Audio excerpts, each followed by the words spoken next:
Глава 2. До ангела на Ефеската църква напиши: Това казва онзи, който държи 7 звезди в десницата си, който ходи сред 7 златни светилника.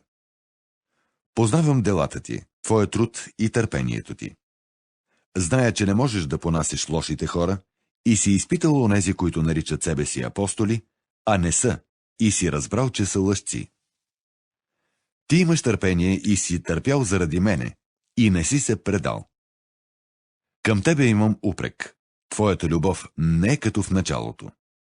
Затова помни откъде си паднал, покай се и върши делата, с които започна.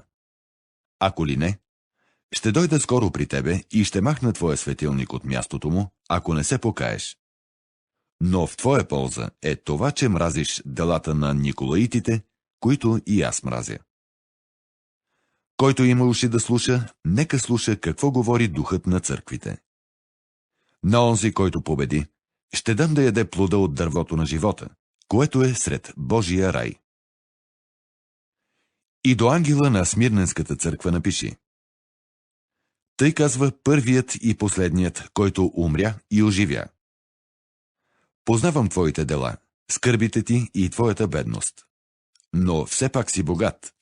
И зная хулите на онези, които казват за себе си, че са юдеи, но не са. Те са сатанинско сборище. Никак не се боя от това, от което скоро ще пострадаш. Ето, дяволът ще хвърли някой от вас в тъмница, за да ви подложи на изпитание, и вашата скръб ще бъде 10 дни. Бъди ми верен до смърт, и ще ти дам венеца на живота.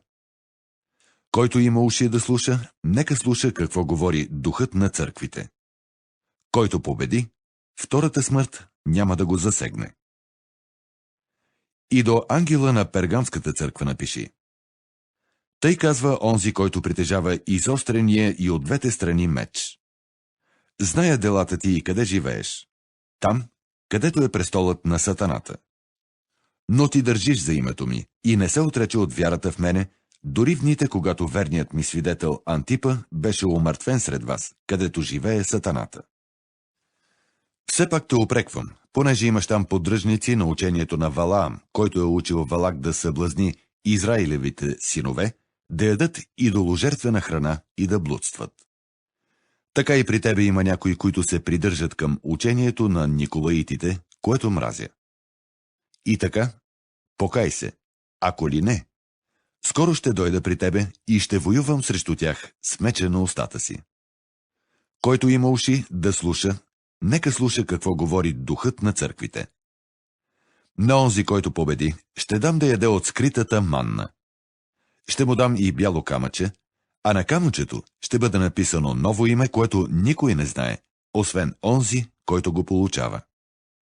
И до ангела на Тиатирската църква напиши: Тъй казва Синът Божий, чието очи са като огнен пламък и чието нозе са като бляскава мед. Аз познавам делата ти, твоите любов, вяра, служение и търпение. Зная, че последните ти дела са повече от първите. Все пак малко те упреквам, че допускаш жената Йезавел, която нарича себе си пророчица, да учи и въвлича моите слуги да блудстват и да ядат идоложертвена храна. Дадох и време да се покае за блудството си, но тя не иска да се покае. Ето, хвърлям я болна на легло и блудстващите с нея в голяма скръб, ако не се покаят за делата си с нея. Ще поразя чедата и със смърт, и тогава всички църкви ще узнаят, че аз съм, който знае съкровените мисли и желания, и ще въздам на всеки от вас според делата му. А на останалите верни в Тиатира, които не следвате това учение и не сте узнали така наричаните дълбоки сатанински тайни, казвам: няма да ви наложа друго бреме, но дръжте здраво от това, което имате, докато дойда. Който победи и изпази заповедите ми, на него ще дам власт над народите. Той ще ги управлява с железен жезъл и ще ги струши като глинени съдове. На него, както аз получих власт от моя отец, ще дам власт така и ще му дам утринната звезда. Който има уши да слуша, нека слуша какво духът говори на църквите.